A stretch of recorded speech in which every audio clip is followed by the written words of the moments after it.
दलितों का आरक्षण, आदिवासियों का आरक्षण, ओबीसी का आरक्षण, मुसलमानों को धर्म के आधार पर नहीं देने दूंगा, नहीं देने दूंगा, नहीं देने दूंगा। क्या भारत की धार्मिक संरचना बदल रही है?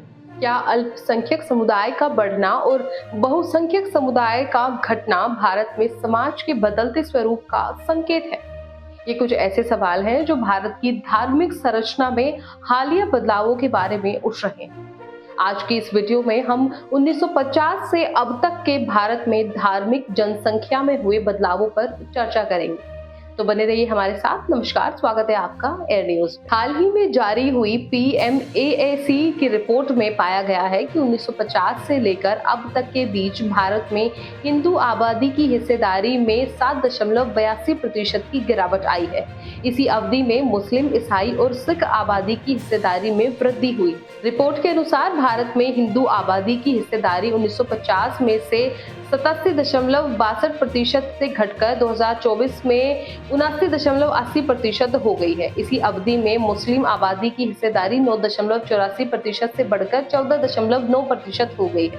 ईसाई आबादी की हिस्सेदारी 2.24% से बढ़कर 2.36% हो गई है। सिख की आबादी हिस्सेदारी 1.24% से बढ़कर 1.85% हो गई।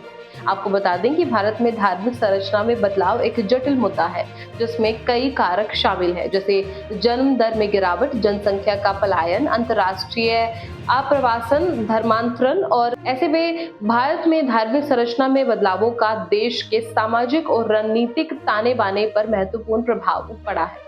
कुछ लोगों ने तर्क दिया है कि अल्पसंख्यक समुदाय का बढ़ना सांप्रदायिक तनाव और संघर्ष का कारण बन सकता है। अन्य लोगों ने तर्क दिया है कि भारत की बढ़ती धार्मिक विविधता देश की समृद्धि और शक्ति का संकेत है। बाकी PMAAC की रिपोर्ट पर कुछ आलोचनाओं का सामना करना पड़ा है। कुछ आलोचकों ने रिपोर्ट में प्रयुक्त डेटा की सटीकता पर सवाल उठाए। अन्य लोगों ने तर्क दिया है कि रिपोर्ट धार्मिक संरचना में बदलावों के मूल कारणों का पर्याप्त विश्लेषण नहीं करती। रिपोर्ट की आलोचना करने वालों का तर्क है कि यह भारत में धार्मिक संरचना में बदलावों का एक भ्रामक चित्र प्रस्तुत करती है। उनका तर्क है कि रिपोर्ट में मुस्लिम आबादी के प्रजनन दर के बारे में पर्याप्त जानकारी नहीं दी गई है और इसमें कन्वर्जन और अप्रवासन जैसी अन्य प्रासंगिक जानकारी शामिल नहीं है। वजह चाहे जो भी हो, लेकिन भारत में धार्मिक संरचना में बदलाव धार्मिक सहिष्णुता को प्रभावित कर सकते हैं। यदि किसी धार्मिक समूह की आबादी बढ़ती है तो उस समूह के प्रभाव और शक्ति में वृद्धि होने की संभावना है। इससे अन्य धार्मिक समूहों के प्रति असहिष्णुता और भेदभाव हो सकता है। वहीं भारत में धार्मिक संरचना में बदलाव सामाजिक सामंजस्य को प्रभावित कर सकते हैं। यदि विभिन्न धार्मिक समूहों के बीच आर्थिक या सामाजिक असमानताएं हैं तो इससे तनाव और संघर्ष हो सकता है। इससे सामाजिक सामंजस्य टूट सकता है और सांप्रदायिक हिंसा हो सकती है। बाकी भारत में धार्मिक संरचना में बदलाव राजनीतिक स्थिरता को प्रभावित कर सकते हैं। यदि किसी धार्मिक समूह की आबादी बढ़ती है तो उस समूह की राजनीतिक शक्ति में वृद्धि होने की संभावना है।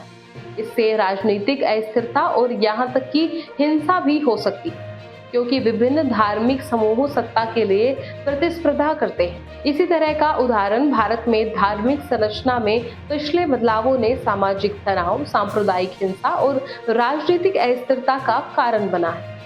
जैसे 1947 में भारत के विभाजन ने बड़े पैमाने पर हिंसा देखी, क्योंकि हिंदू और मुस्लिम भारत और पाकिस्तान में चले गए। हाल के वर्षों में भारत में सांप्रदायिक हिंसा की कई घटनाएं हुई हैं, जो अक्सर धार्मिक असहिष्णुता या भेदभाव से प्रेरित होती है। तो ऐसे में हम मान सकते हैं कि भारत की धार्मिक संरचना में बदलाव एक जटिल और बहुआयामी मुद्दा है।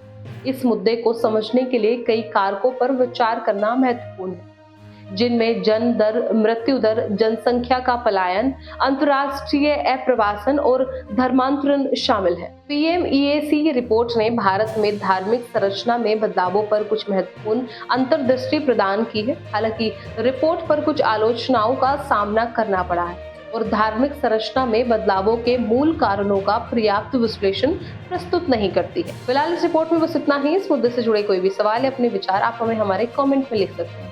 और इसी तरह की देश और दुनिया की तमाम खबरों के लिए चैनल को सब्सक्राइब करके बेल आइकन को दबाना ना भूलें, ताकि आने वाले समय में आपको हमारी महत्वपूर्ण वीडियो की नोटिफिकेशन समय से प्राप्त हो सके।